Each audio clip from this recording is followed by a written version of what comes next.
Jadwal rilis seperti biasa. Jika ingin melihat update 3 hari ke depan di playlist, silakan berlangganan. Terima kasih. Kita lanjut. Kaisar Beladiri Tiran Season 25. Lanyang Manor, salah satu aula Kingzu dari Istana Dewa Dunia Bawah. Tempat ini dulunya adalah sebuah pulau kecil di tengah danau. Pulau ini dikelilingi oleh perairan terbuka sejauh puluhan mil, dan pemandangannya sangat indah. Malam itu, sekelompok tentara dunia bawah berpatroli di sepanjang pantai pulau itu seperti biasa. Permukaan danau itu berkilauan, dan sangat indah di malam musim panas yang tenang. Hembusan angin bertiup, dan kabut putih perlahan muncul di atas danau. Aneh sekali, kenapa tiba-tiba ada kabut? Beberapa prajurit dunia bawah terkejut. Kabut putih bergulir dan segera menutup seluruh danau. Ada yang tidak beres. Beberapa dari mereka berjaga-jaga, dan mereka mendengarkan dengan saksama sementara pandangan mereka terhalang. Selain suara ombak yang menghantam pantai, tampaknya ada pergerakan lain di danau itu. Lihat, di sana. Tak lama kemudian, seseorang menunjuk ke sudut kabut putih tebal itu dengan ekspresi tegas. Di sana, sesosok figur sedang berjalan di atas air. Langkah kakinya tampak lambat, tetapi setiap langkah membawanya semakin dekat ke pulau itu. Hanya dalam beberapa langkah, kakinya sudah menginjakkan kaki di pantai. Pada saat itu, semua orang akhirnya melihat penampilannya dengan jelas. Ia mengenakan jubah putih dan topeng ungu. Hal yang paling aneh adalah ada seekor kera putih berdiri di pundaknya. Seorang pembunuh dari Istana Surgawi. Beraninya kau menerobos masuk ke aula Istana Dewa Dunia Bawah. Prajurit terkemuka dari dunia bawah tanah itu mengumpulkan keberaniannya dan berteriak dengan lantang. Sosok yang mengenakan topeng ungu itu hanya meliriknya, dan cahaya ungu iblis menyambar. Ada berapa orang di pulau ini? Apakah mereka semua ada di sini? Apakah ada di antara mereka yang sedang keluar? Sosok berjubah putih itu bertanya dengan tenang. Total ada 479 orang di pulau itu. Tidak seorang pun boleh berada di luar. Prajurit dari dunia bawah itu tampak linglung saat menjawab dengan lesu. Mengapa kamu menceritakan ini padanya? Ekspresi teman-temannya berubah. Memotong. Prajurit dunia bawah yang kebingungan itu tiba-tiba mengangkat pedang di tangannya dan menusukkannya ke dada temannya. Anda. Orang yang ditikam itu lengah dan jatuh ke tanah. Kemudian, mata sosok berjubah putih itu berkilat dengan cahaya ungu, dan sekelompok tentara dunia bawah mulai saling membunuh. Sementara itu, ia memasuki pulau itu dengan kera putih di pundaknya. Setelah beberapa saat, dia keluar dan meninggalkan pulau itu. Kabut putih di danau itu perlahan menghilang, dan darah merah gelap mengalir keluar dari pulau itu, mewarnai batu-batu di pantai dan danau menjadi merah. Kastil Dataran Garam, salah satu aula Kingzu dari Istana Dewa Dunia Bawah. Kastil ini terletak di tengah-tengah pegunungan yang menjulang tinggi dan punggung bukit yang curam. Pegunungan itu tinggi dan berbahaya, dan ada burung-burung spiritual yang terbang di atas kastil sepanjang hari, menjaga tempat ini. Boom, swoosh. Malam ini, burung-burung roh di langit di atas benteng dihantam oleh banyak pancaran cahaya dan jatuh dari langit. Bang! Sebuah pedang hitam menebas pintu masuk benteng, dan sesosok berjubah putih perlahan berjalan masuk. Serangan musuh! Serangan musuh! Penduduk di kastil Saltflat dilanda kekacauan ketika sejumlah besar pembunuh dari Istana Dewa Dunia Bawah menyerbu masuk. Suara mendesing. Bang! Sosok berjubah putih itu secepat kilat, membunuh di dalam dan di luar benteng, begitu cepat sehingga tidak seorang pun dapat melihat sekilas sosoknya. Kemanapun dia lewat, para pembunuh bayaran akan jatuh ke tanah, darah mengalir dari mulut mereka. Dengan tebasan santai pedang hitam di tangannya, menara itu akan terbelah menjadi dua. Sangat dahsyat, dia jelas bukan tandingannya. Salah satu jenderal dunia bawah lumpuh dalam satu kali pertarungan. Dia melihat dengan mata kepala sendiri bahwa rekannya telah hancur berkeping-keping oleh pedang hitam itu, dan dia langsung kehilangan semua keinginan untuk bertarung. Dia menyelinap ke bagian belakang benteng dan ingin melarikan diri bersama beberapa pembunuh lainnya. Kita harus segera meninggalkan tempat ini dan melaporkan hal ini kepada atasan kita. Pengadilan surgawi benar-benar berani memulai pembantaian terhadap Istana Dewa Dunia Bawah. Di belakang benteng terdapat tebing curam. Setelah sampai di sini, mereka harus mendaki ke langit. Mengaum. Lolongan mengerikan terdengar dari hutan. Semua orang melihat bahwa di langit malam, ada makhluk besar yang menghalangi langit sehingga mereka tidak bisa melarikan diri.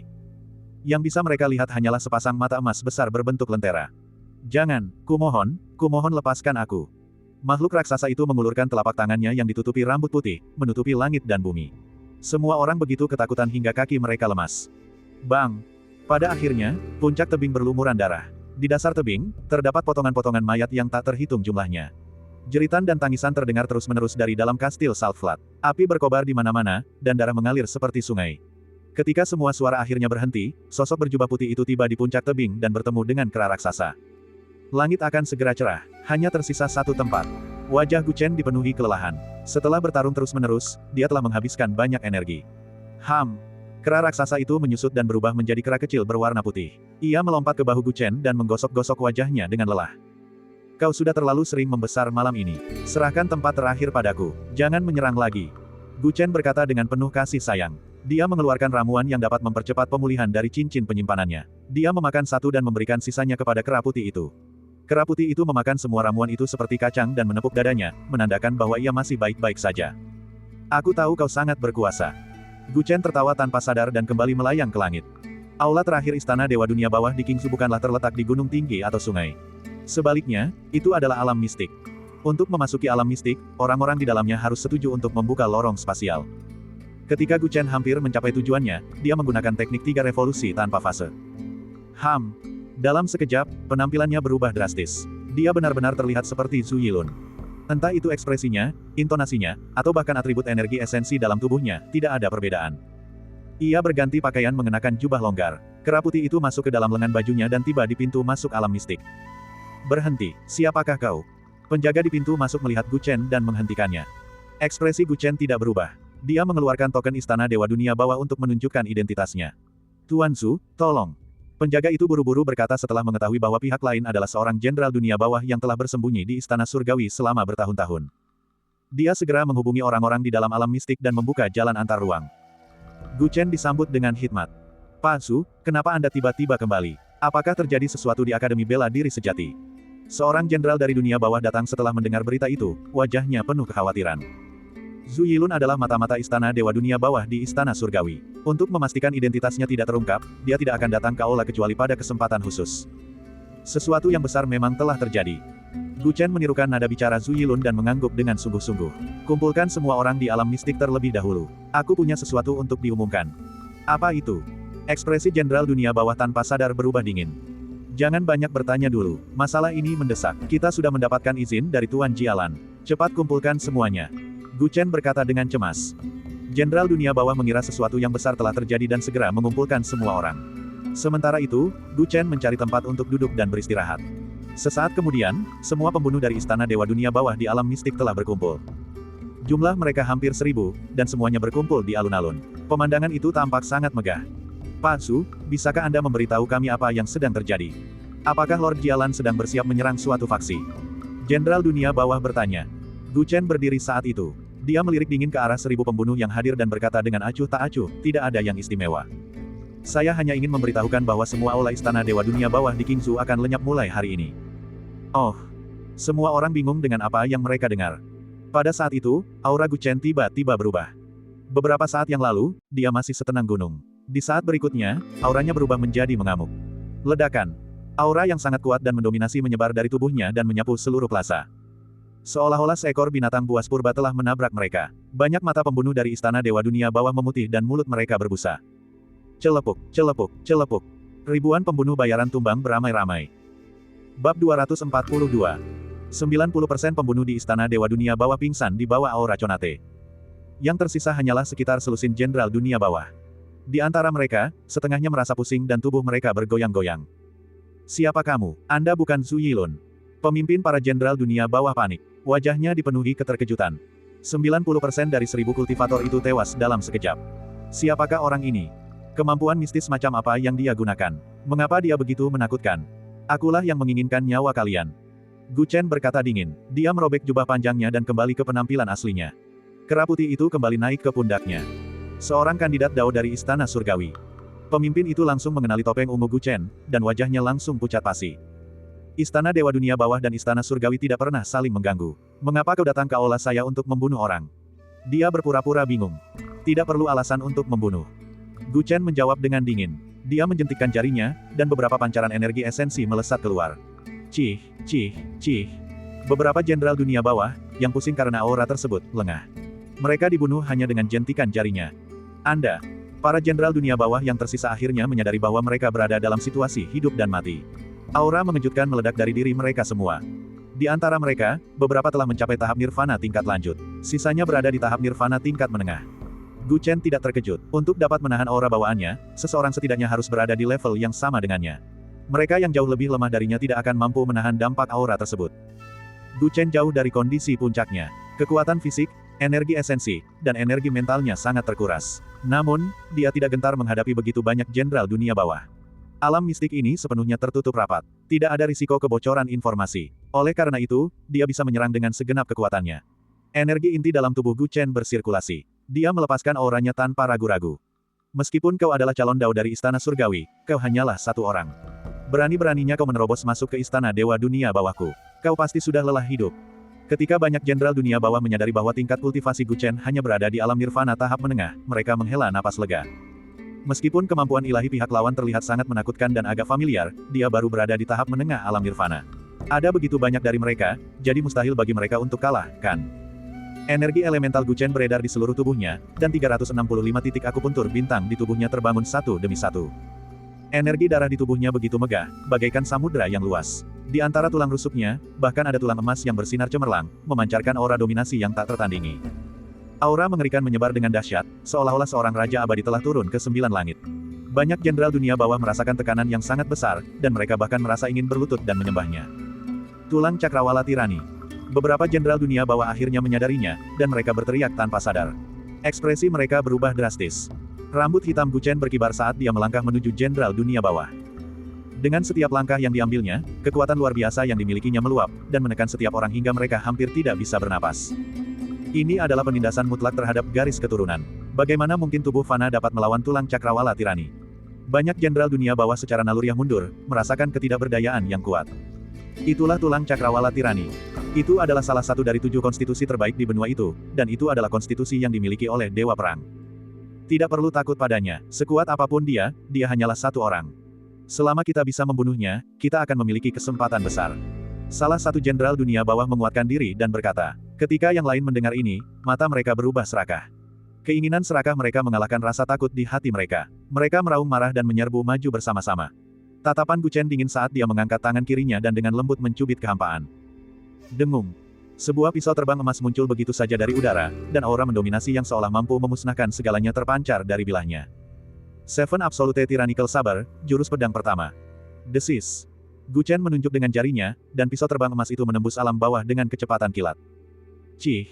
Seketika itu juga, pedang itu muncul di samping salah satu jenderal dunia bawah dan membelahnya menjadi 2 di bagian pinggang. Luka itu sangat rapi dan mengerikan. Pihak lawan adalah kultivator nirvana tingkat lanjut, dan dia memiliki harta dharma pelindung. Namun, melawan 7 pedang tirani mutlak, dia tidak punya cara untuk membalas. Dia meninggal hanya dengan 1 serangan.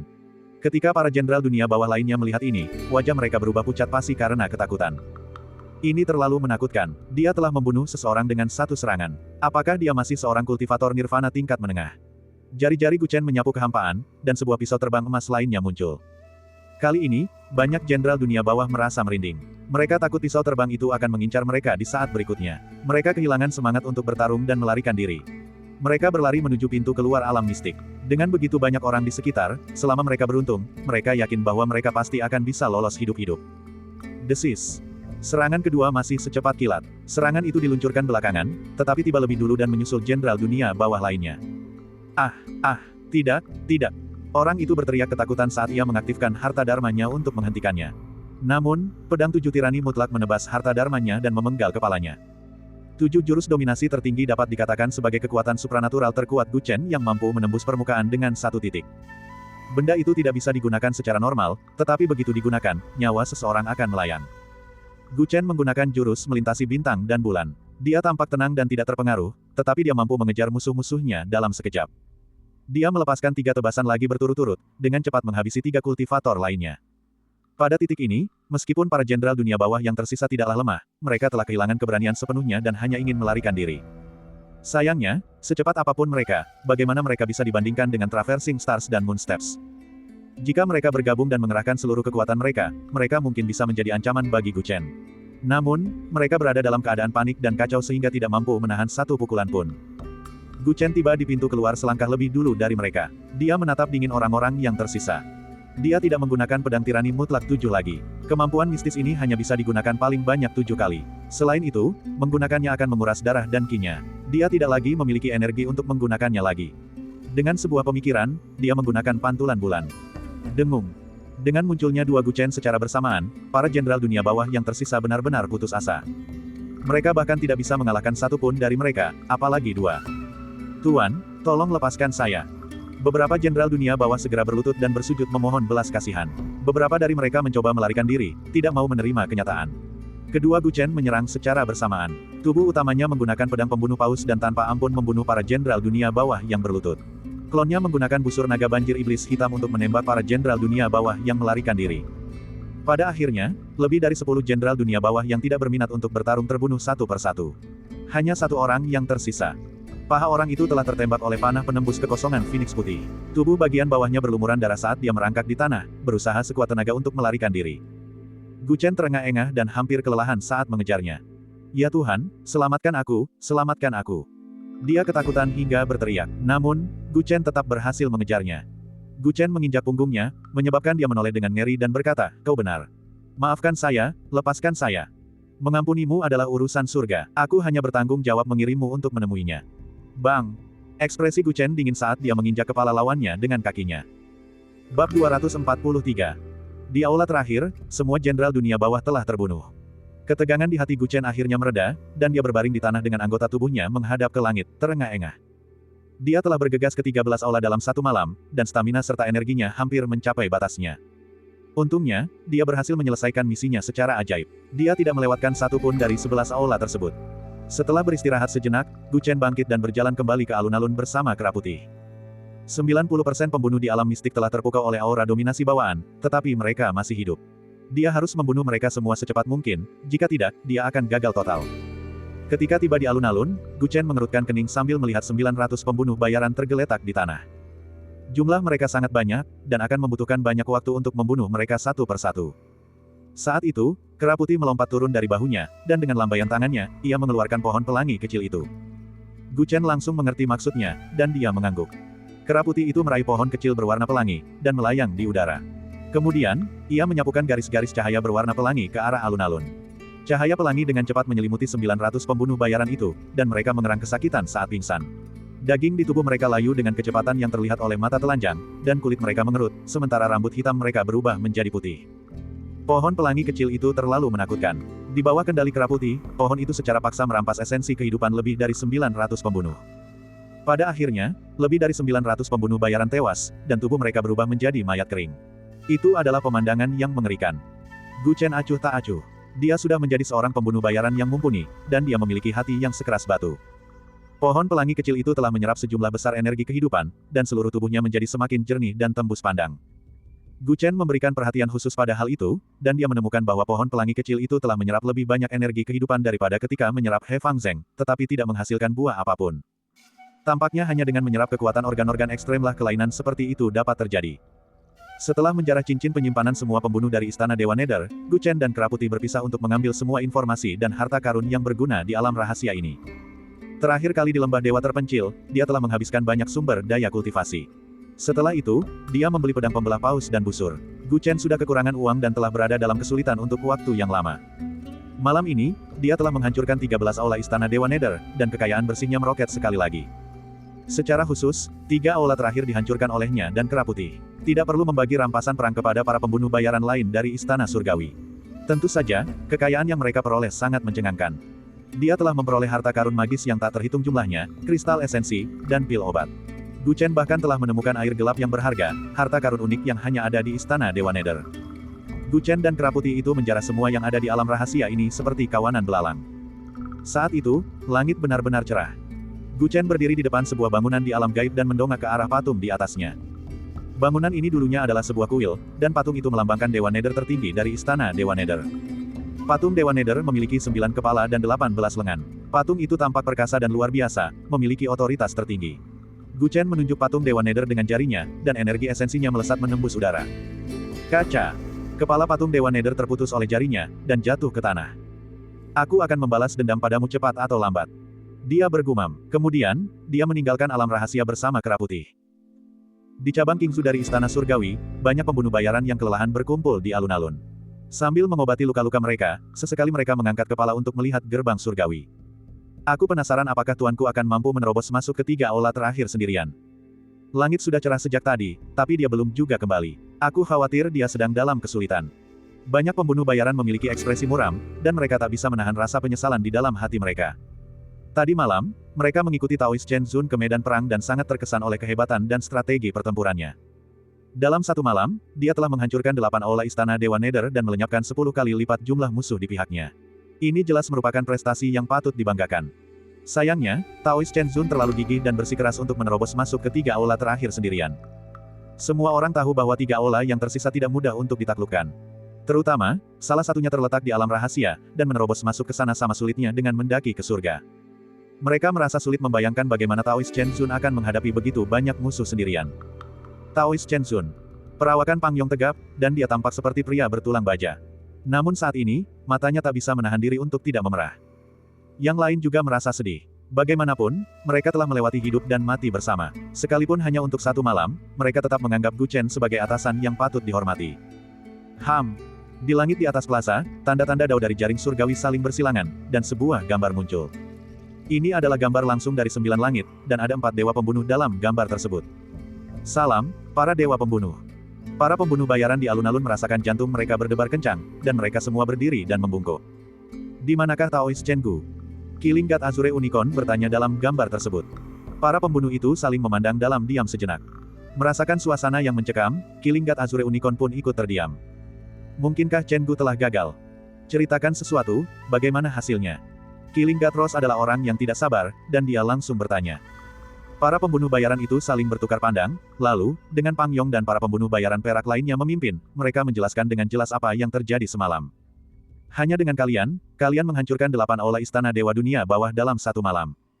Killing God Vermilion Bird berkata dengan terkejut ketika mendengar hasil pertempuran itu. Seberapa besar kekuatan tempur yang dimiliki 8 aula istana Dewa Dunia Bawah? Hanya 500 pembunuh dari pengadilan surgawi yang mampu mencapai hasil seperti itu. Itu sebagian besar berkat upaya Taoist Chen Zun dan kera iblis di sampingnya. Kami hanya mengikutinya untuk menyerang dan menerobos garis musuh. Pang Yong tersenyum getir. Jika bukan karena perencanaan strategis Gu Chen, penempatan kekuatan tempur yang masuk akal, dan serangan mendadak yang berulang, hasil seperti ini tidak mungkin tercapai. Bagaimana dengan Chen Gu? Di mana dia? Keempat dewa pembunuh itu mau tak mau bertanya.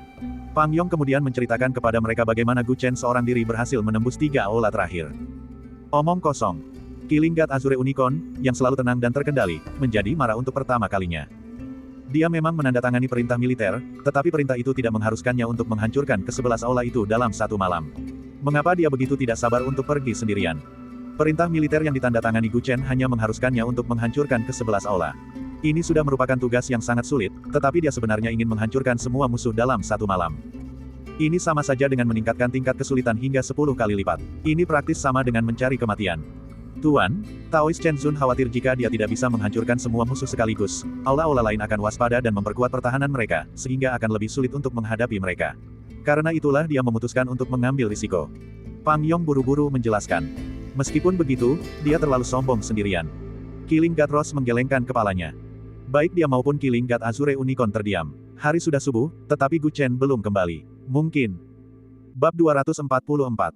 Chen Gu ini sungguh luar biasa. Mampu memusnahkan begitu banyak aula istana Dewa Dunia Bawah dalam 1 malam, dia telah memulihkan reputasi istana surgawi. Killing God Churletskite berbicara. Ia pertama-tama memujinya, lalu mengganti topik pembicaraan. Namun kini tampaknya dia telah mengorbankan dirinya untuk istana surgawi. Sangat disayangkan seorang penganut kuasa Taois dengan masa depan cerah telah tiada. Jika kita tidak begitu terobsesi dengan konflik dengan istana Dewa Dunia Bawah, ini tidak akan terjadi.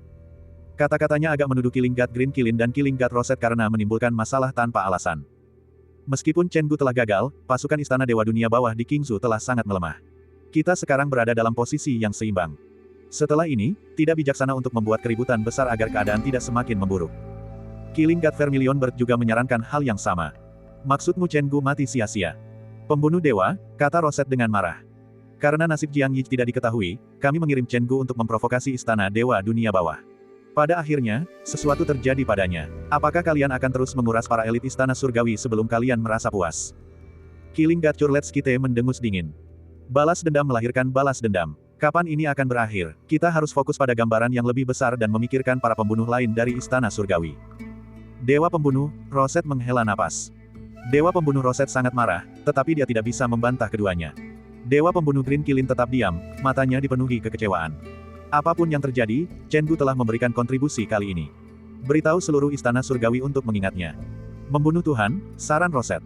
Aku bahkan belum mati. Apa yang perlu diingat? Tiba-tiba, terdengar sebuah suara. Desir, desir, desir. Semua pembunuh bayaran di alun-alun menoleh. Mereka melihat bahwa Gu Chen telah berganti pakaian mengenakan jubah putih bersih dan dengan tenang berjalan mendekat bersama kera putih itu. Pak Chen Zun. Kelompok pembunuh bayaran itu terkejut sekaligus senang saat mereka melangkah maju.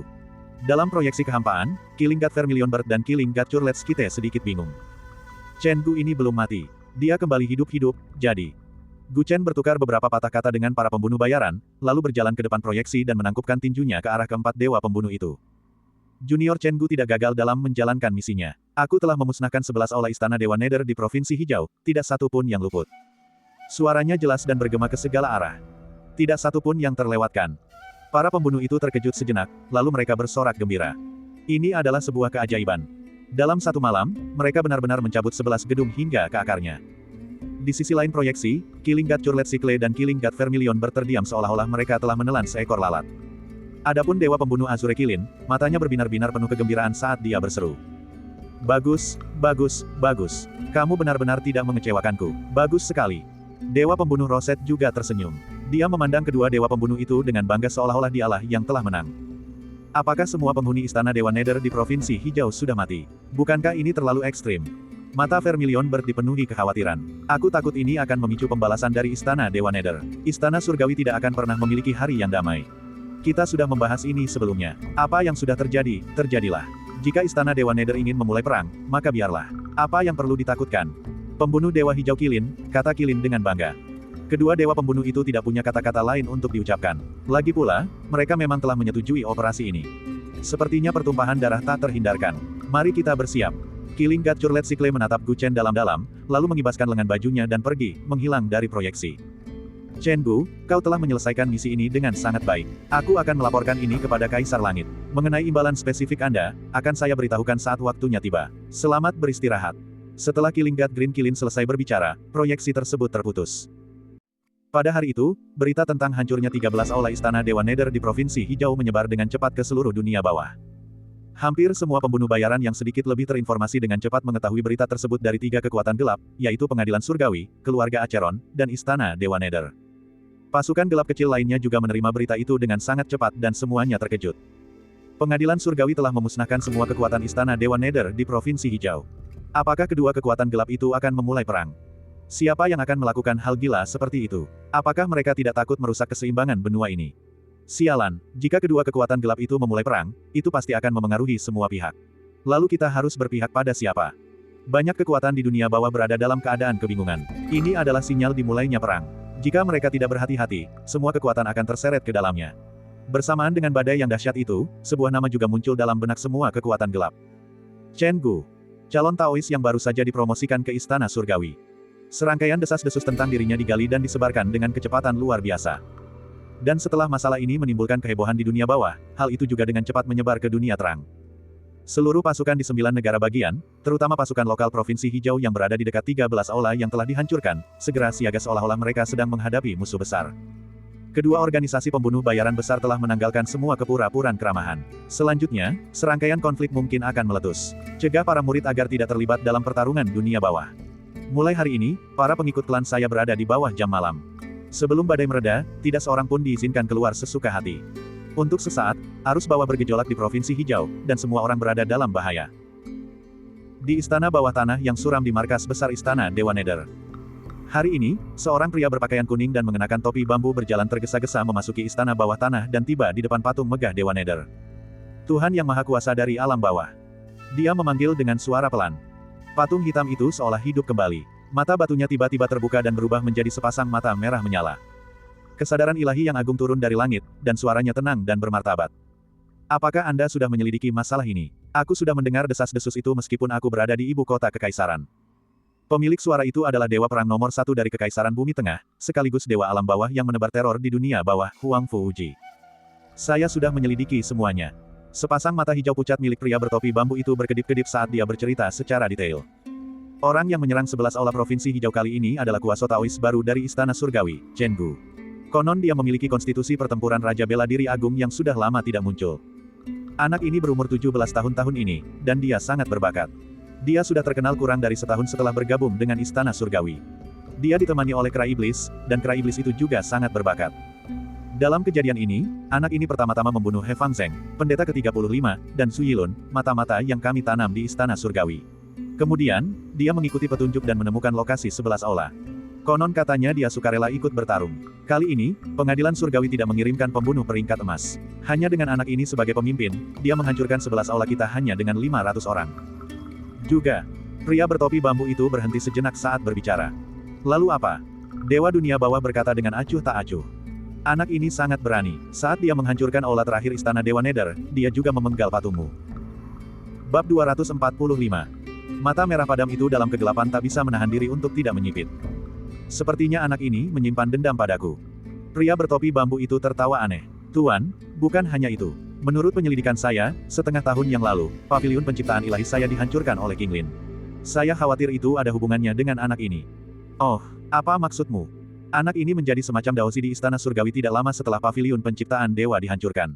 Konon, ia dipromosikan karena kontribusinya yang besar. Pada saat itu, satu-satunya hal yang dapat memberikan kontribusi besar bagi istana surgawi mungkin adalah paviliun penciptaan dewa saya. Selain itu, ada desas-desus di istana surgawi bahwa King Lin adalah pelindung daunnya, dan King Lin adalah kekuatan utama yang menghancurkan paviliun penciptaan dewa. Jawabannya sudah jelas. Dewa dunia bawah berpikir sejenak, ketika paviliun penciptaan dewa dihancurkan, kau kehilangan seorang doppelganger, sejumlah besar bahan penelitian diambil oleh pengadilan surgawi, dan kau juga kehilangan banyak organ. Hal ini meninggalkan kesan mendalam padaku. Pertama-tama paviliun penciptaan dewa, dan sekarang dia menghancurkan semua aula di Kingsuku. Anak ini sepertinya menyimpan dendam yang mendalam terhadapku. Sudahkah kau menyelidiki latar belakangnya? Pria bertopi bambu itu menggelengkan kepalanya, latar belakang anak ini misterius. Aku hanya tahu bahwa dia memiliki fisik tempur Raja Bela Diri Agung. Tidak ada informasi berguna lainnya. Bagaimana perbandingan anak ini dengan cucu saya, King Ming? Huang Fu Wuji merenung. Fisik tempur Raja Bela Diri Agung adalah fisik kelas 1, tetapi fisik King Ming lebih baik. Selain itu, anak ini sudah berusia 17 tahun dan masih terjebak di alam nirvana, tidak seperti King Ming yang sudah menjadi raja pada usia 15 tahun. Tentu saja, dia jauh lebih rendah. Kalau begitu, dia hanyalah belalang yang suka melompat-lompat. Dia tidak bisa menimbulkan ancaman apapun bagi kita. Nada suara Huang Fu Wuji menjadi tidak setuju. Bisa dibilang begitu. Pria bertopi bambu itu mencibir, namun, anak ini menghancurkan paviliun penciptaan Tuhan milikku dan membunuh putra kurban yang telah kulatih dengan susah payah. Aku tidak bisa membiarkannya begitu saja. Kali ini, semua aula di Kingsu hancur. Yang paling berduka adalah penjaga dewa dunia bawah Jialan. Dia sudah bergegas kembali ke Kingsu untuk mencari anak ini dan mencabik-cabiknya. Huang Fu Wuji mengangguk, baiklah, aku serahkan anak ini pada Jialan. Ngomong-ngomong, apakah kamu sudah menemukan putri kecil dari keluarga kekaisaran? Keberadaan putri kecil itu masih belum diketahui, tetapi menurut perkiraan kami, dia seharusnya berada di wilayah Tandus Timur. Kami telah mengirim orang untuk mempercepat pencarian. Saya yakin hanya masalah waktu sebelum kita menemukannya. Pria bertopi bambu itu menjawab. Lebih baik kita mempercepat masalah ini. Ketika rencana kita resmi dimulai, jika King Ming dan putri kecil itu sudah menikah, perlawanan akan lebih kecil. Mata Huang Fu Wuji dingin. Jangan khawatir, tuanku, saya sudah merencanakan ini selama bertahun-tahun. Pria bertopi bambu itu berkata sambil tersenyum. Ia tampak seperti sedang memikirkan sesuatu dan kemudian berkata demikian. Ngomong-ngomong, Tuan, ada desas-desus bahwa putri kecil kawin lari dengan seseorang. King Ming sangat marah ketika mendengarnya. Dia sudah pergi sendiri ke Gurun Timur untuk membunuh si pesina. Biarkan dia melakukan apapun yang dia inginkan. Masalah ini kemungkinan besar dibuat-buat. Jika itu benar, maka lebih baik membiarkan dia membunuhnya agar tidak mencoreng reputasi klan Huang Fu kita. Ya, bawahan ini mengerti. Ini semua hal-hal kecil. Kau harus segera menyelesaikan penelitianmu. Saat kita memasuki reruntuhan Kunlun, kuharap semuanya sudah siap. Gu Chen tinggal di cabang istana surgawi selama 2 hari untuk memulihkan diri dan beristirahat. Selama periode waktu ini, dia menjadi terkenal di dunia kegelapan, tetapi dia tidak tahu apapun tentang hal itu. Hadiah dari istana surgawi telah dikeluarkan sehari yang lalu. Kaisar surgawi memberinya sejumlah besar poin jasa dan harta sihir pelindung. Harta karun itu disebut mutiara penukar kehidupan. Konon, harta karun itu lebih berguna daripada harta sihir pertahanan apapun. Membawanya sama saja dengan memiliki nyawa tambahan. Satu-satunya kekurangannya adalah mutiara itu hanya bisa digunakan sekali. Setelah itu, mutiara itu akan hancur. Menurut Dewa Pembunuh Kilin Hijau, tidak lebih dari 10 orang di istana surgawi yang dapat memperoleh benda ini dari Kaisar Langit. Gu Chen tentu saja sangat gembira mendapatkan harta karun ini, jadi dia membawa mutiara pertukaran kehidupan bersamanya. Setelah menyelesaikan misi di Kingsu, Gu Chen mendapatkan kembali kebebasannya. Dia bisa pergi kemana saja di dunia. Pada saat itu, berita yang telah ditunggu-tunggunya datang dari pusat intelijen cabang tersebut. Saat pertama kali tiba di Kingsu, Gu Chen menawarkan hadiah untuk informasi terkait ibunya dan keluarga Sen. Setelah beberapa waktu berlalu, akhirnya ada kemajuan. Dia segera pergi ke markas intelijen. Ketika dia tiba, sudah ada seorang pembunuh bayaran berbaju perak yang menunggu di sana. Chen yang semi-Taois, aku sudah banyak mendengar tentangmu. Pembunuh bayaran yang menerima hadiah itu berkata dengan sopan ketika melihat Gu Chen. Kau terlalu baik, kawan. Kurasa kau sudah mengumpulkan semua informasi yang kuinginkan, kan? Gu Chen tersenyum. Tentu saja aku sudah mengumpulkan semuanya. Kalau tidak, aku tidak akan berani mengganggumu. Sang pembunuh bayaran menyerahkan setumpuk informasi. Gu Chen mengambilnya dan dengan santai membaca sekilas isinya. Keluarga Sen adalah keluarga terkenal di Kekaisaran Middle Earth. Mereka selalu memiliki reputasi sebagai keluarga Konfusianisme nomor satu. Namun, hanya ada satu orang di keluarga Sen yang bernama Sen Yusu, jadi sangat mudah untuk mengetahuinya. Sang pembunuh bayaran tersenyum dan melanjutkan perkenalannya. Sen Yusu ini adalah putri bungsu dari kepala keluarga Sen saat ini, Sen Sudong. Konon, dia cerdas sejak kecil dan memiliki daya ingat yang baik. Ayahnya sangat berharap padanya. Dia adalah putri dari keluarga bangsawan. 20 tahun yang lalu, dia adalah wanita berbakat dan cantik yang terkenal di 9 negara. Dia memiliki banyak pelamar, termasuk murid-murid dari sekte-sekte besar dan keturunan dari Tanah Suci. Sayangnya, karena alasan yang tidak diketahui, wanita ini menghilang setelah pergi ke wilayah Tandus Timur 20 tahun yang lalu dan menolak lamaran pernikahan Luo Haicheng, putra suci Tanah Suci Nanhua pada waktu itu. Keberadaannya tidak diketahui. Setelah wanita ini menghilang, keluarga Sen bungkam seolah-olah wanita ini tidak pernah ada. Gu Chen terkejut mendengar itu. Dia tidak menyangka ibunya adalah permata keluarga Sen. Ibunya begitu cantik saat masih muda, dan bahkan para pelamarnya pun begitu mulia. Sebelumnya ia mengira ibunya paling banter hanyalah putri dari keluarga besar di wilayah Tandus Timur. Kini, tampaknya ayahnya adalah seorang pemenang dalam hidup karena mampu menyamai prestasi ibunya. Awalnya, Sen Yusu menghilang selama 20 tahun, dan hampir semua orang lupa bahwa ada orang seperti dia di keluarga Sen. Tetapi setahun yang lalu, dia tiba-tiba kembali ke keluarga Sen dan menimbulkan kehebohan. Itulah mengapa saya mencari informasi tentang dia. Kata-kata si pembunuh membuat mata Gu Chen menyipit. Setahun yang lalu. Tampaknya setelah meninggalkan kota Tianan, ibunya dan Qiyu kecil pergi ke keluarga Sen. Mengetahui bahwa ibunya selamat dan sehat, Gu Chen tak kuasa menahan senyum. Beban di hatinya akhirnya terangkat. Apa yang terjadi saat itu? Tanyanya terburu-buru. Tidak ada yang istimewa. Keluarga Sen adalah keluarga terkenal. Tampaknya beberapa orang dalam keluarga tidak puas dengan kembalinya Sen Yusu setelah 20 tahun, jadi mereka sengaja mengujinya dengan puisi dan kitab-kitab klasik Konfusianisme. Jika dia tidak bisa menjawab, mereka tidak akan membiarkannya pulang. Keluarga Konfusianisme itu menarik, tapi apa yang terjadi? Gu Chen tak kuasa menahan tawa. Ini adalah pertama kalinya dia mendengar hal seperti itu. Pada akhirnya, Sen Yusu tetap berbakat seperti biasanya. Ia melawan para cendekiawan Konfusianisme dengan kata-katanya dan membuat keluarga Sen terdiam. Kemudian, ia diizinkan pulang. Gu Chen sedang dalam suasana hati yang baik. Ibunya memang benar-benar ibunya. Dia luar biasa. Ada juga hal yang menarik. Ketika Raja Suci Tanah Suci Bunga Selatan, Luo Haicheng, mendengar bahwa Sen Yusu telah kembali, kekagumannya tidak berubah bahkan setelah bertahun-tahun berlalu. Dia mengunjungi keluarga Sen berkali-kali dan bahkan ingin melamar Sen Yusu. Sayangnya, Sen Yusu langsung menolak dan tidak mau bertemu dengannya. Bab 246. Gu Chen tidak tahu harus tertawa atau menangis. Pemimpin suci Bunga Selatan benar-benar tergila-gila. Sudah 20 tahun berlalu, namun dia masih menolak untuk menyerah. Namun, ibu dan ayahnya sangat saling mencintai. Sekalipun nasib ayahnya tidak diketahui, mustahil bagi ibunya untuk menikah lagi. Mengetahui bahwa ibunya sekarang berada di keluarga Sen, Gu Chen merasa ingin mencarinya. Sudah setahun berlalu, dia telah berlatih dengan sekuat tenaga, menggunakan balas dendam sebagai motivasinya. Namun, dia tidak tahu apakah orang tuanya masih hidup atau sudah meninggal. Hanya langit yang tahu betapa tersiksanya dia. Chen Zun, ini informasi umumnya. Adapun detailnya, semuanya sudah tercantum dalam informasi yang saya berikan. Anda bisa meluangkan waktu untuk membacanya. Sang pembunuh bayaran berkata, menyela pikiran Gu Chen. Terima kasih banyak. Gu Chen mengangguk, merasa bersyukur. Dia segera mengeluarkan gelang bintang bulan dan memberikan sejumlah besar poin jasa kepada pembunuh bayaran itu. Terima kasih, Chen Zun. Saya harap kita bisa bekerja sama lagi di masa depan. Sang pembunuh bayaran melirik poin prestasi dan sangat gembira mendapati bahwa jumlahnya lebih banyak dari yang dia perkirakan. Dia pergi, dan Gu Chen memegang setumpuk informasi lalu membacanya dengan saksama. Informasi tersebut sangat rinci, tidak hanya berisi informasi tentang ibunya, tetapi juga informasi tentang banyak anggota keluarga Sen. Gu Chen merenung. Dari informasi yang diberikan oleh si pembunuh bayaran, ada dua hal yang bisa dia yakini. Pertama, keluarga Sen mungkin tidak mendukung pernikahan antara ayah dan ibunya. Itulah sebabnya ibunya tidak pernah menceritakan tentang keluarga Sen kepadanya selama bertahun-tahun. Kekuatan utama dari 9 negara hanya mengetahui bahwa seorang putri dari keluarga Sen telah hilang, tetapi mereka tidak tahu bahwa dia telah menikah. Kedua, keluarga Sen mungkin mengetahui bahwa keluarga Gu memiliki garis keturunan tulang langit yang mengamuk dan memiliki hubungan yang halus dengan keluarga Huangfu. Gu Chen tak kuasa menahan diri untuk tidak termenung. Dulu, saat ia melarikan diri, Tetua Namong pernah berkata bahwa keluarga Huangfu tidak akan mudah menyentuh ibunya karena keluarganya.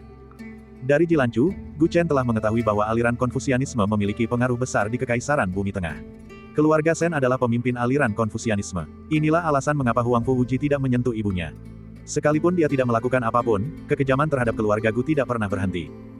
Ini berarti bahwa meskipun Huang Fuwuji takut pada keluarga Sen, itu hanyalah rasa takut. Keluarga Sen paling-paling hanya bisa melindungi ibunya, tetapi mereka tidak bisa melindungi cucunya. Mungkin keluarga Sen tidak senang dengan hubungan ibunya dengan ayahnya dan secara diam-diam membiarkan Huang Fuwuji membunuh ayahnya. Ketika ayahnya menghilang 3 tahun lalu, bayangan keluarga Sen terlihat. Gu Chen tidak akan melupakan apa yang dikatakan Jilanchu. Meskipun kakek, paman, dan sepupu saya berada di keluarga Sen, saya tidak bisa mempercayai mereka. Sepertinya jika aku ingin menemui ibu, aku tidak bisa langsung pergi ke keluarga Sen, karena takut ada yang tahu. Keluarga Huangfu dan Istana Dewa Nether mungkin sedang mengawasi keluarga Sen dan menunggu aku masuk ke dalam perangkap mereka. Dia hanya perlu memikirkan cara untuk mengirim surat kepada keluarga Sen untuk memberitahu mereka bahwa dia selamat. Begitu dia melangkah ke jalan Asura, tidak ada jalan untuk kembali. Gu Chen bukan lagi anak kecil yang dibungkus kain. Suatu hari, dia akan berdiri tegak di hadapan langit. Setelah membantai musuh-musuhnya dengan darah, dia akan pergi ke keluarga Sen untuk menemui ibunya dan mengatakan bahwa dia telah memenuhi harapannya. Tekad Gu Chen untuk menjadi lebih kuat semakin teguh. Dia meninggalkan pusat informasi dan langsung menuju lapangan prestasi. Selain beberapa barang yang berguna baginya, Gu Chen menjual semua sumber daya kultivasi yang diperolehnya dari 11 aula Istana Dewa Dalam, menukarkannya dengan poin jasa. Selain poin jasa yang telah diberikan Kaisar Langit kepadanya, kekayaan bersihnya telah mencapai tingkat yang mencengangkan. Dengan ini, dia bisa membeli pil terbaik yang bisa dibeli di levelnya. Saya akan minum semua pil ini. Gu Chen membeli semua pil obat dengan khasiat terbaik yang dapat mempercepat kultivasi kultivator alam nirvana di toko jasa, yang menyebabkan beberapa jenis pil obat habis terjual. Dia harus mempercepat kultivasinya. Sejak dia memasuki 9 provinsi, dia semakin merasa bahwa kultivasinya kurang. Ada banyak sekali jenius di 9 provinsi. Belum lagi cucu musuhnya telah mencapai alam abadi pada usia 15 tahun, tetapi bahkan di Akademi Bela Diri Sejati, dia masih kalah dibandingkan para master di daftar kehormatan. Dia baru memulai perjalanan kultivasi setahun yang lalu. Dia memiliki waktu yang lebih sedikit daripada yang lain, jadi dia harus bergegas. Hanya dengan memasuki alam abadi dan menjadi raja, aku bisa berdiri tegak di antara para tokoh besar di benua ini. Gu Chen bergumam sambil mengepalkan tinjunya. Dengan setumpuk pil, Gu Chen meninggalkan cabang tersebut dan kembali ke Akademi Bela Diri Sejati. Akademi Bela Diri Sejati adalah tanah suci kultivasi di benua itu. Terdapat banyak area kultivasi mistik khusus, sesuatu yang tidak dapat dibandingkan dengan cabang biasa dari Istana Surgawi. Selain itu, ada banyak sekali guru di sini, yang memberi Gu Chen rasa urgensi untuk berkultivasi. Selain itu, Gu Chen belum selesai membaca semua buku di perpustakaan. Karena itu, dia memutuskan untuk terus menjadi pelayan kecil di sini sampai dia mencapai alam raja. Begitu kembali ke perpustakaan Akademi Bela Diri Sejati, Nona Su Fang terkejut melihat Gu Chen. Pramugara Chen, Anda akhirnya kembali. Bagus sekali. Maaf membuatku khawatir. Aku ada urusan mendesak, jadi aku pergi selama beberapa hari.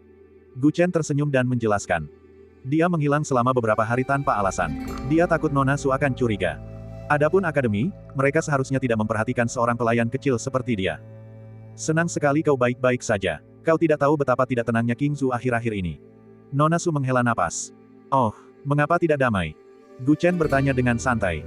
Terjadi konflik antara dua organisasi bawah tanah di benua itu. Pengadilan Surgawi memusnahkan semua cabang Istana Dewa Nether di Kingsu. Konon, terjadi pertumpahan darah. Nona Su menjelaskan dengan sangat gamblang seolah-olah dia telah melihatnya dengan mata kepala sendiri. Organisasi pembunuh bayaran itu melakukan hal-hal yang mencurigakan. Itu tidak ada hubungannya dengan orang biasa seperti kita. Mengapa Anda khawatir, Nona Su? Gu Chen berpura-pura tidak peduli. Kau tidak bisa mengatakan itu. Para pembunuh bayaran ini semuanya kejam dan gila. Siapa tahu apakah orang lain akan terlibat jika situasi terus berkembang. Dalam beberapa hari terakhir, banyak pasukan di Provinsi Azure berada dalam keadaan panik. Di Akademi Seni Bela Diri Sejati saya, murid terbaik Ye King Suang diserang. Kemudian, 2 hari yang lalu, He Fang Zheng dan Su Yilun, yang menduduki peringkat pertama dalam daftar naga tersembunyi, menghilang secara misterius. Ini benar-benar masa yang penuh masalah. Ketika Nona Su menyebutkan hal ini, ekspresinya menjadi tegang. Jadi, Pramugara Chen, jika Anda tidak ada kegiatan akhir-akhir ini, cobalah untuk tetap berada di akademi. Setidaknya di sana masih aman. Ye King Suang terluka di luar, dan kedua siswa yang hilang itu tampaknya juga menghilang setelah pergi keluar. Gu Chen mengangguk serius. Terima kasih atas pengingatnya, Nona Su. Saya akan lebih memperhatikan. Gu Chen kembali ke posisinya sebagai penjaga perpustakaan. Dia memandang para siswa yang membaca dengan tenang dan menghirup aroma samar buku. Seolah-olah dunia berdarah para pembunuh bayaran tidak ada hubungannya dengan dirinya. Pada malam hari, Gu Chen baru saja keluar dari perpustakaan ketika seorang tamu tak diundang datang ke pintu. Bab 247. Itu adalah Mu Ziyu. Saat melihat Gu Chen, wajah cantiknya dipenuhi permusuhan. Nona Mu, ada apa? Gu Chen bertanya dengan tenang. Mu Ziyu menghalangi jalannya dan tidak membiarkannya pergi. Mari ikut saya. Setelah mengatakan itu, dia berbalik dan pergi. Gu Chen berpikir sejenak dan mengikutinya dari belakang.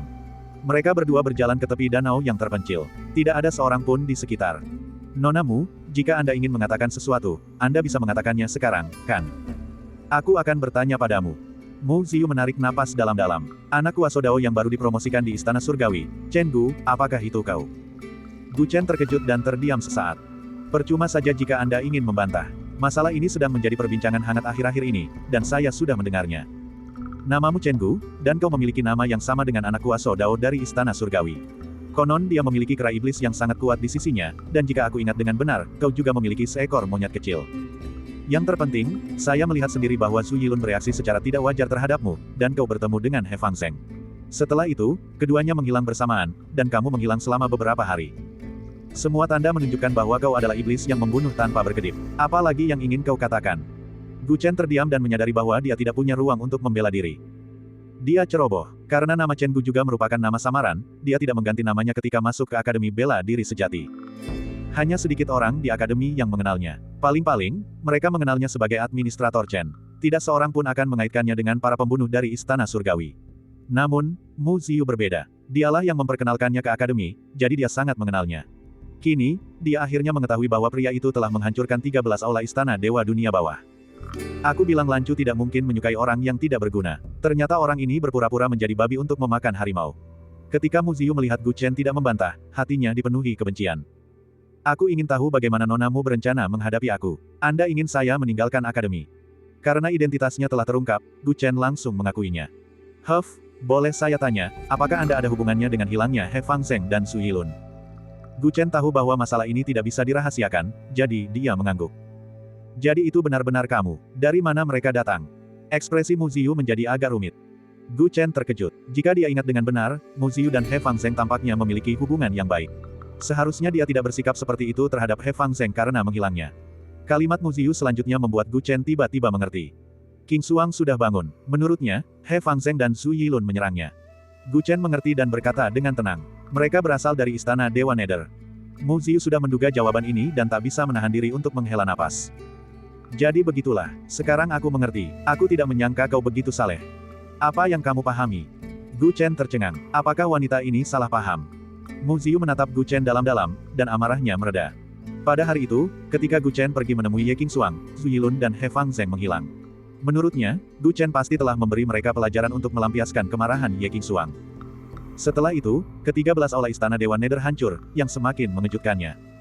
Chen Gu benar-benar melakukan hal itu karena King Xuang terluka parah. Dia benar-benar seorang pahlawan. Gadis mana yang tidak ingin kekasihnya memperlakukannya terlalu serius. Oleh karena itu, sekarang setelah dia memahami semuanya, dia tidak bisa tidak merasa iri pada Ye Qingxuang. Imajinasi Mu Ziyu mengisi detail-detail masalah tersebut, yang sama sekali berbeda dari kenyataan sebenarnya. Gu Chen merasa bingung. Meskipun pria ini setia dan mampu mengalahkan He Fangzheng, nomor 1 dalam daftar naga tersembunyi, dan bakatnya tidak buruk, dia sangat menghargai King Xuang. Bagaimana dengan adikku Lancu? Pria ini terlalu sentimental. Mu Ziyu menghela napas pelan beberapa kali dan mengeluarkan sebuah surat. Untukmu. Ini apa? Gu Chen bingung. Adik perempuan Lancu baru saja mengirim surat kemarin kepada guru dan saya untuk melaporkan bahwa dia selamat. Dia juga mengirim surat kepada Anda. Mu Ziyu memiliki perasaan campur aduk. Ji Lancu bahkan menulis surat kepada Gu Chen, yang membuatnya semakin yakin bahwa adik perempuannya telah jatuh cinta. Terima kasih. Gu Chen menerimanya. Dia juga sangat penasaran apakah perjalanan Ji Lancu ke hutan belantara timur berjalan lancar.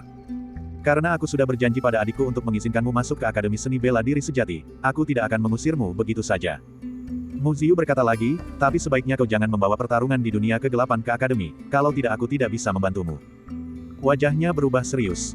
Akademi Seni Bela Diri Sejati adalah bisnis besar, dan ada murid-murid dari berbagai kekuatan di akademi tersebut. Situasinya sudah rumit, jadi bagaimana jika ada satu lagi pembunuh dari Istana Surgawi? Ada banyak sekali ahli di akademi itu, dan orang biasa tidak berani berperilaku keji di sini. Tapi dia tetap mengingatkan Gu Chen untuk mencegahnya menimbulkan masalah baru. Terima kasih, Nonamu. Mendengar bahwa Mu Ziyu tidak ingin mengusirnya, kesan Gu Chen terhadap Mu Ziyu berubah drastis, dan dia berkata dengan tulus. Tidak perlu berterima kasih. Ini adalah guru saya, yaitu wakil kepala sekolah Qi. Selain itu, King Xuang juga mengatakan beberapa hal baik untukmu. Kami, Ziyu, berkata. Gu Chen tak kuasa menahan diri untuk berpikir sejenak. Dia bisa menebak alasan mengapa Ye Qingxuang mengatakan sesuatu kepadanya, tetapi wakil kepala sekolah Qi, yang belum pernah dia temui sebelumnya, benar-benar berani membiarkannya tinggal di Akademi Seni Bela Diri Sejati setelah mengetahui identitasnya. Apa yang dipikirkannya? Baiklah, sebaiknya kamu bersikap baik di masa mendatang. Kalau tidak, aku tak akan peduli dengan wajah adik Lancu, dan tetap akan mengusirmu. Mu Ziyu mengucapkan beberapa kata kasar lalu berbalik untuk pergi. Tunggu, Nonamu. Gu Chen tiba-tiba teringat sesuatu dan menghentikannya. Ada apa? Mu Ziyu menoleh ke belakang, tampak tidak sabar. Maaf merepotkan Anda kali ini, Nonamu. Jika memungkinkan, saya ingin mentraktir Anda makan. Gu Chen berkata sambil tersenyum. Traktir aku makan. Mu Ziyu menatap Gu Chen dengan aneh. Pria ini memiliki kepribadian yang dingin, sejak kapan dia menjadi begitu sopan? Tentu, Anda bisa menentukan waktu spesifiknya. Dia berpikir sejenak dan kemudian setuju. Setelah keduanya sepakat tentang waktu, Mu Ziyu pun pergi. Gu Chen membuka surat Ji Lancu, dan begitu membukanya, aroma samar langsung menusuk hidungnya. Ia tak bisa menahan diri untuk tidak teringat malam ketika ia membawa gadis itu keluar dari lembah dewa yang terpencil, dan aroma unik di tubuhnya.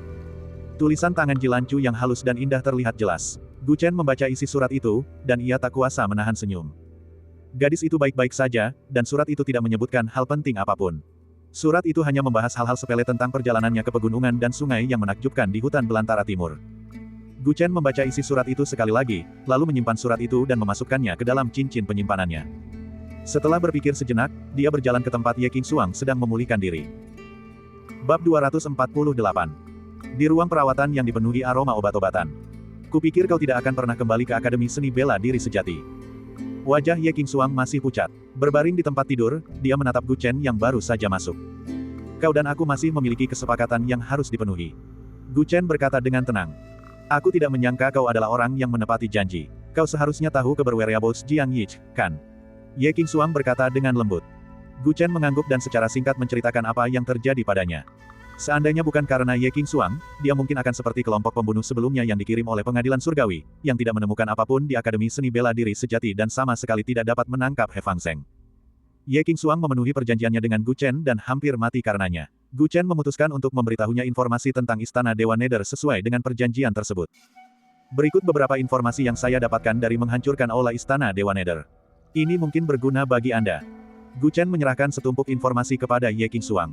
Ye Qingxuang mengambilnya dan berkata dengan dingin, "Terima kasih." Keduanya tidak berbicara lagi, dan suasananya agak suram dan canggung. Gu Chen adalah orang yang sangat dingin, begitu pula Ye Qingxuang. Meskipun mereka dulunya musuh, Gu Chen harus mengakui bahwa wanita ini agak mirip dengannya dalam beberapa hal. Melihat wajah cantik yang tampak pucat pasi karena luka serius itu, Gu Chen teringat nama yang dibisikkan gadis itu saat ia koma. Istana Dewa Nether bukanlah musuh yang bisa kau hadapi begitu saja. Apapun yang kau lakukan, sebaiknya kau berpikir matang-matang sebelum bertindak.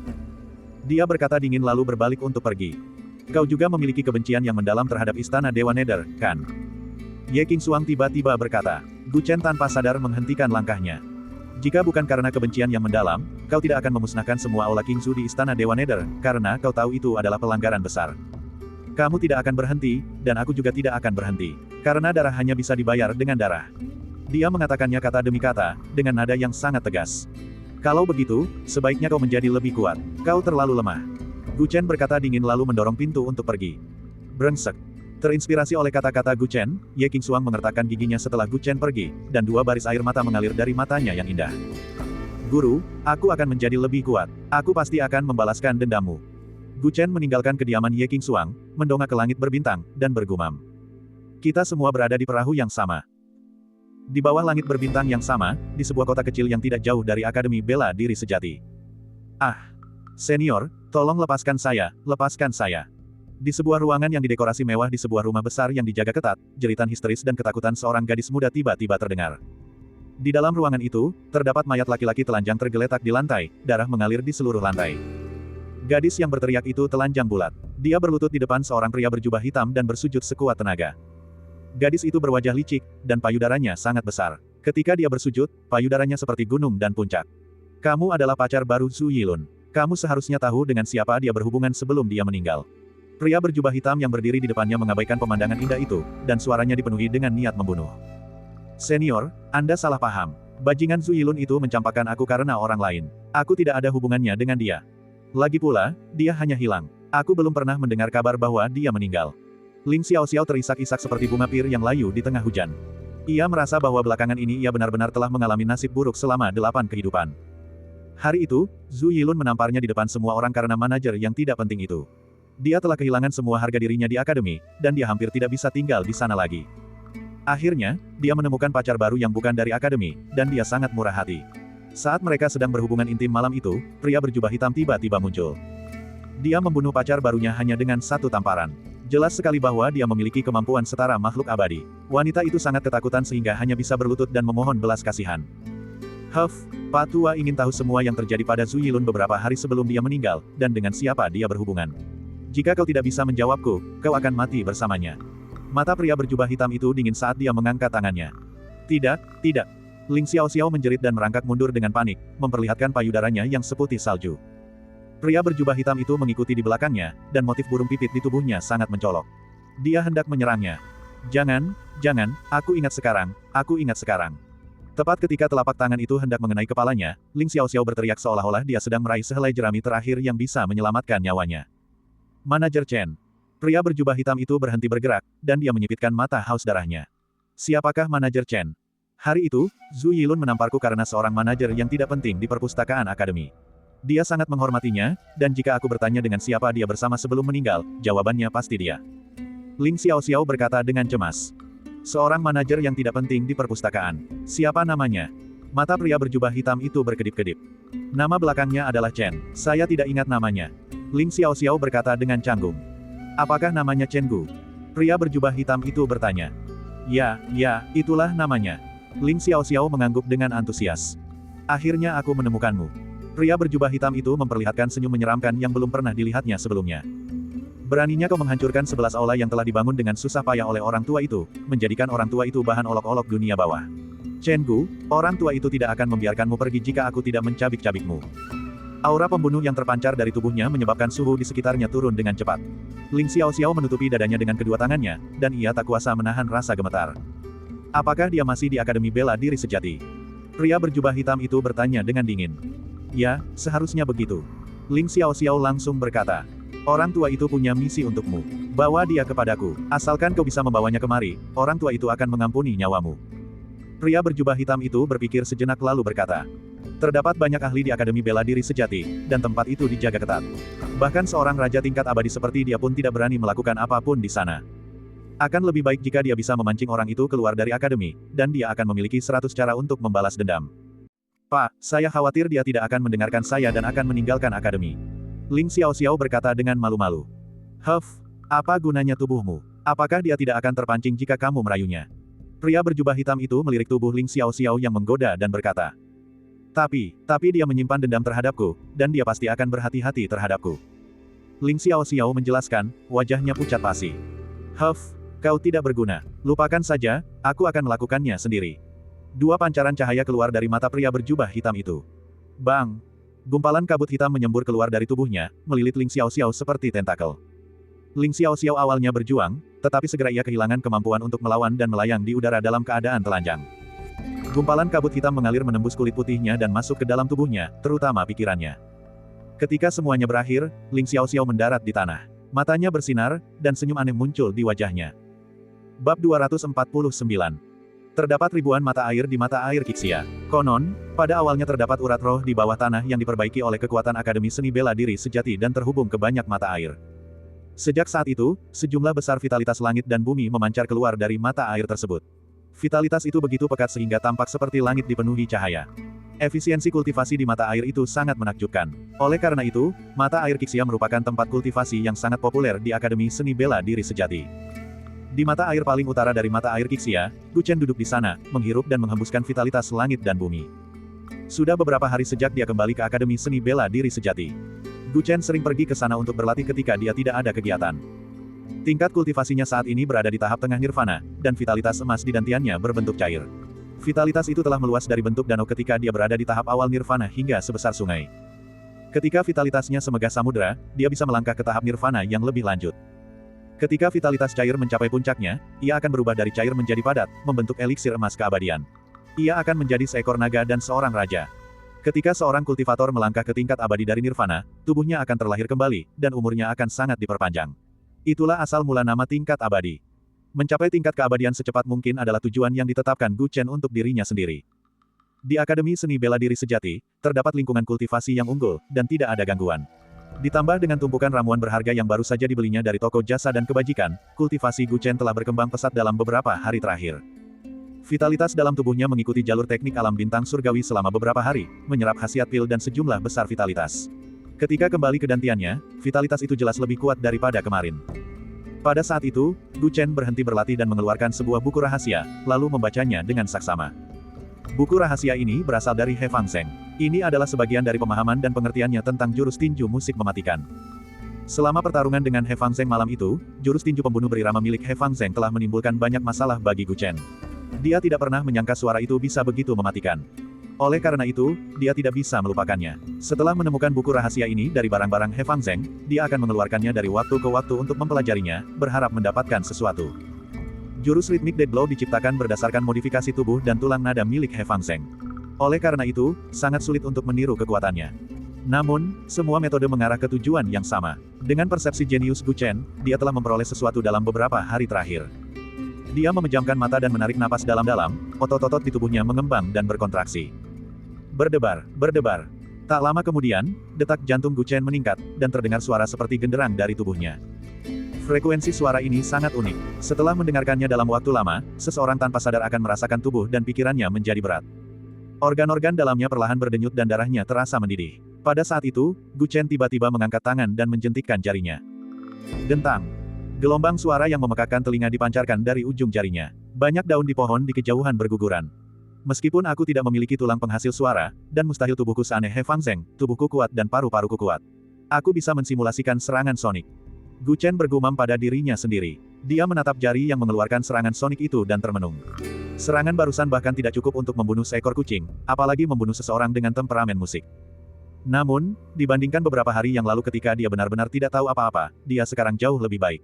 Dia percaya bahwa setelah beberapa waktu, dia akan membuat kemajuan besar di bidang ini dan menciptakan teknik pembunuhan berirama miliknya sendiri. Sudah waktunya, aku harus pergi. Gu Chen memandang ke kejauhan dan melihat matahari sedang terbenam. Ia pun tak kuasa menahan diri untuk berdiri dan bersiul. Beberapa hari yang lalu, dia dan Mu Ziyu telah sepakat untuk mentraktirnya makan, dan waktunya telah ditetapkan untuk malam ini. Sebagai orang yang menangani pasien, tentu saja dia tidak boleh terlambat. Peluitnya terdengar ke segala arah, tetapi sangat sunyi. Tidak ada respons. Anak kecil ini, dia lari kemana? Gu Chen tampak tak berdaya. Dia telah berlatih di sini selama beberapa hari terakhir, tetapi kera putih itu merasa bosan dan menolak untuk berlatih, sehingga terus berlarian. Karena tidak ada respons, pasti ia sudah lari lagi. Akademi itu sangat damai, jadi Gu Chen tidak khawatir tentang keamanannya. Sebaliknya, dia khawatir akademi itu akan kembali ke kebiasaan lamanya dan berkeliaran secara diam-diam lagi. Setelah menunggu lama dan tak kunjung melihat kera putih itu kembali, Gu Chen pun kembali ke kediamannya. Lagi pula, kera putih itu tahu jalannya. Sepanjang jalan, ekspresi Gu Chen perlahan berubah menjadi serius saat ia terus berjalan. Secara samar-samar, dia benar-benar merasa bahwa seseorang sedang memata-matainya. Awalnya, dia berpikir bahwa dirinya terlalu sensitif dan terlalu banyak berpikir, tetapi tiba-tiba dia menoleh dan melihat bayangan hitam melintas di sudut. Dia hampir segera mengejarnya, tetapi dia tidak menemukan jejak siapapun. Apa yang sedang terjadi? Dia mengerutkan kening dan terus berjalan maju hingga mencapai tempat yang ramai. Barulah saat itu perasaan sedang diintai perlahan menghilang. Saudara Chen, ada apa? Sepertinya kau sedang memikirkan sesuatu. Ketika mereka tiba di tempat yang telah disepakati, Si Jian melihat Gu Chen dan bertanya sambil tersenyum. Hari ini, dia mentraktir Mu Ziyu makan karena Gu Chen ingin memfasilitasi pertemuan antara Si Jian dan dirinya. Di Akademi Seni Bela Diri Sejati, Tuan Muda dari Klan Batu adalah salah satu dari sedikit teman Gu Chen. Dia telah membantunya 2 kali. Yang pertama adalah pertemuan di bawah bulan darah. Dia membawanya ke sana, dan melalui situlah dia bertemu Ye Qingxuang dan menemukan petunjuk tentang Jiang Yich. Yang kedua adalah informasi tentang Raja Iblis, Sun Jinming. Dia telah menjawab beberapa keraguannya. Mata ganti mata, gigi ganti gigi. Dia ingat bahwa Si Jian selalu ingin bertemu Mu Ziyu melalui dirinya. Ini bukan permintaan yang tidak masuk akal, jadi dia memfasilitasi makan malam ini. Ketika Si Jian mendengar bahwa Gu Chen bersedia membantunya, dia jelas sedang dalam suasana hati yang baik. Dia telah menunggu di tempat yang disepakati untuk waktu yang lama. Tidak ada apa-apa. Gu Chen tersadar, dia tidak menemukan siapa yang memata-matainya. Tidak baik mengatakannya secara gegabah, jadi dia memutuskan untuk tidak mengatakannya. Ayo pergi, nonamu mungkin sudah tiba di Menara Cuyun. Jangan biarkan dia menunggu terlalu lama. Gu Chen tersenyum dan pergi bersama Si Jian. Begitu keduanya pergi, sesosok cantik muncul dari balik bayangan. Itu adalah Ling Xiaoxiao. Dia memiliki wajah yang menawan, tetapi matanya tampak menyeramkan dan aneh. Indranya tajam. Orang tua itu selalu pandai menyelinap, tetapi dia hampir ketahuan. Aku ingin bertindak saat dia meninggalkan Akademi Seni Bela Diri Sejati. Aku tidak menyangka dia akan tinggal di sini sepanjang hari. Tubuh wanita ini telah dilatih dengan teknik rahasia. Dia dapat menunjukkan kekuatan kemampuan sihir yang sempurna. Namun, tidak akan mudah untuk mengalahkan anak itu. Sepertinya aku harus memikirkan cara lain. Dia bergumam. Ketika Gu Chen dan Si Jian tiba di pintu masuk Menara Cuyun, Mu Ziyu sudah berada di sana. Dia tidak sendirian. Ye Qingxuang, yang baru saja pulih, berada di sampingnya. Saat melihat Gu Chen, Ye Qingxuang hanya mengangguk sebagai salam. Mu Ziyu tersenyum dan menggoda, "Kau sungguh murah hati. Anda benar-benar mengundang saya makan di Menara Cuyun. Makan di sini setara dengan gaji 1 bulan untuk seorang manajer kecil, kan? Namun, kamu punya penghasilan tambahan. Makanan ini tidak ada apa-apanya. Aku akan memakanmu sampai kamu miskin hari ini juga." Gu Chen merasa itu lucu. Dia tahu bahwa Mu Ziyu masih menyimpan dendam padanya karena menyembunyikan identitasnya dan sengaja mengejeknya. Bab 250. Nonamu dan Nona Ye, silakan pesan apapun yang kalian inginkan. Tidak perlu bersikap sopan. Gu Chen berkata dengan murah hati. Tatapan Mu Ziyu dengan cepat melewati Gu Chen dan tertuju pada Si Jian yang berada di sebelahnya. Para anggota suku batu berukuran sangat besar, sehingga sulit untuk tidak memperhatikan mereka. Dia telah melihat mereka dari kejauhan. Dan ini apa? Tanyanya. Ini Si Jian, saudara Si. Saudara Si, ini Nonamu dan Nona Ye Qingxuang, Mu Ziyu. Gu Chen mempertemukan mereka. Si Jian, kau murid baru yang memiliki garis keturunan suci dari suku batu. Mu Ziyu dan pria lainnya agak terkejut ketika mendengar ini. Di antara para mahasiswa baru Akademi Bela Diri Sejati tahun ini, orang yang memiliki garis darah suci klan batu ini sangat terkenal. Rupanya, semua anggota suku Stone telah bersatu ketika dia tiba. Kekuatan penggalangan dukungannya sangat menakutkan. Itu aku. Salam, Nonamu dan Nona Ye. Saya sudah banyak mendengar tentang kalian. Si Jian tersenyum. Tidak apa-apa jika Chen Gu bukan murid, tapi kau murid baru. Kau harus memanggilku Nonamu. Mu Ziyu berkata dengan angkuh. Bersamaan dengan itu, dia menatap Gu Chen dengan penuh arti. Dia bertanya-tanya mengapa orang ini tiba-tiba mengundangnya makan malam. Sepertinya acara itu untuk tuan muda suku batu. Namun, dia tidak keberatan. Dia penasaran mengapa tuan muda ini ingin bertemu dengannya. Aku merindukanmu, Nonamu. Si Jian segera mengoreksi dirinya sendiri, tampak lembut dan sopan. Keempatnya memasuki restoran Cuyun dan duduk di ruang pribadi. Setelah mengobrol sebentar, Mu Ziyu memiliki kesan yang baik terhadap Si Jian. Kau sangat berbeda dari anggota suku batu yang kukenal. Ini pertama kalinya aku melihat seseorang yang sehalus dirimu. Dia tak kuasa menahan diri untuk memuji. Para anggota suku batu mudah marah. Ini adalah pengetahuan umum di kalangan manusia. Terus terang saja, manusia selalu menganggap suku batu memiliki kecerdasan rendah. Di sisi lain, Si Jian memiliki sikap yang halus. Meskipun ia memiliki fisik yang kasar dan tegap khas suku batu, ia sama sekali tidak kasar, yang membuatnya sangat istimewa. Sebenarnya, orang-orang saya tidak sulit diajak bergaul. Mereka orang-orang yang jujur dan terus terang. Si Jian menggelengkan kepalanya. Itu benar, kedua ras jarang berinteraksi, jadi wajar jika terjadi beberapa kesalahpahaman. Mu Ziyu mengangguk setuju, lalu melirik Gu Chen. Tapi mari kita langsung ke intinya. Chen Gu yang mengatur makan malam ini untukmu, kan? Apa yang bisa saya lakukan untuk Anda? Dia tidak pernah suka bertele-tele, dan dia percaya bahwa klan batu juga demikian. Gu Chen tak kuasa menahan diri untuk tidak mengusap hidungnya. Seperti yang diduga, niatnya langsung terungkap dalam sekejap. Sekarang dia hanya berharap Si Jian tidak benar-benar ingin mengenal Mu Ziyu karena ingin mendekatinya. Jika tidak, suasananya akan sedikit canggung. Selain itu, Mu Ziyu ini mungkin akan menyalahkannya lagi. Gurumu, saya dengar Anda adalah putri kesayangan dari pemimpin sekte Mu di Azurewood Manor. Saya ingin menyampaikan sesuatu kepada Anda. Ekspresi Si Jian berubah serius. Mu Ziyu tak kuasa menahan kerutan di dahinya. Jika Si Jian mengalami kesulitan di sekolah dan membutuhkan bantuannya, dia tidak akan menolaknya sebagai guru. Namun, dia tidak pernah menyangka pria itu akan datang karena latar belakang keluarganya. Hal ini membuatnya merasa sedikit jijik. Azurewood Manor adalah salah satu dari 5 sekte suci Kekaisaran Middle Earth. Ayahnya adalah pemimpin sekte saat ini, jadi terlalu banyak orang yang meminta bantuannya. Itu adalah gangguan yang tak tertahankan. Maaf, Si Jian, saya khawatir saya tidak bisa membantu Anda dalam masalah ini. Meskipun ayahku adalah pemimpin sekte di Azurewood Manor, aku tidak berhak ikut campur dalam urusan sekte tersebut. Mu Ziyu langsung ke intinya. Dia masih menggerutu pada Gu Chen karena telah membuatnya kesulitan. Gurumu, jangan terburu-buru menolak saya. Bisakah Anda mengizinkan saya untuk menyelesaikan? Ketika Si Jian mendengar itu, dia berdiri dan membungkuk dengan hikmat. Melihat betapa seriusnya dia, Mu Ziyu merasa sedikit malu. Jangan bersikap seperti itu. Jika ada sesuatu, katakan saja. Anda adalah tuan muda dari klan Batu. Anda seharusnya tidak kekurangan apapun. Istana Azurewood tidak pernah berurusan dengan klan Batu. Saya tidak bisa memikirkan apapun yang Anda butuhkan. Oleh karena itu, Si Jian duduk kembali sambil tersenyum kecut. Gurumu, Kakak Chen, Nona Ye, apa pendapat kalian tentang lingkungan gurun barat? Pertanyaannya muncul tiba-tiba, sehingga semua orang mau tidak mau berpikir dengan saksama. Lingkungan gurun barat sangat keras. Panas sepanjang tahun, dan tidak ada apapun selain gurun sejauh ribuan kilometer. Tidak cocok untuk dihuni manusia, tetapi memiliki mineral berharga yang tak terhitung jumlahnya. Ini adalah tanah harta karun. Gu Chen teringat kembali apa yang telah dibacanya di buku-buku itu sambil berkata dengan santai. Si Jian mengangguk. Memang benar demikian. Itulah mengapa saya ingin meminta bantuan gurumu. Aku dengar Azurewood Manor mahir dalam formasi susunan air dan kayu. Mereka bisa mengubah iklim, mengubah ribuan kilometer lahan tandus menjadi hutan yang subur. Tunggu. Kerutan di dahimu Ziyu semakin dalam. Aku tidak mengerti apa yang kau katakan. Meskipun lingkungan gurun barat keras, itu hanya bagi manusia. Seharusnya tidak memengaruhi klan batumu sama sekali. Klan batu memakan mineral, jadi lingkungan keras gurun barat sangat cocok bagi mereka. Tidak ada alasan bagi mereka untuk meminta bantuan Azurewood Manor untuk mengubah lingkungan tersebut. Memang benar klan batu saya tidak membutuhkannya, tetapi gurun barat awalnya dihuni oleh manusia. Dalam beberapa tahun terakhir, lingkungan gurun barat menjadi semakin keras. Semakin banyak manusia yang memilih untuk pindah. Itu bukan hal yang baik, kata Si Jian dengan serius. Maafkan kekasaran saya, Tuan Muda Si. Aku dengar klan batu selalu tidak menyukai orang luar. Jika semua manusia pindah, bukankah itu akan menjadi hal yang baik untukmu? Bahkan Ye Qingxuang, yang tidak suka berbicara, mau tak mau bertanya. Dia tidak mengerti maksud Si Jian. Si Jian berkata sambil tersenyum kecut, semuanya, menurut kalian ras mana yang paling unggul di benua Kunlun, dan bagaimana perkembangannya di masa depan? Ketiganya tak kuasa menahan diri untuk tidak termenung. Mu Ziyu adalah orang pertama yang berbicara. Aku ingin tahu apakah Tuan Muda Si dapat mendengar kebenarannya. Kalian bertiga bisa berbicara dengan bebas. Tidak perlu menahan diri. Jika aku ingin mendengar sesuatu yang baik, aku tidak akan datang ke sini hari ini, apalagi datang tanpa seorang pengikut.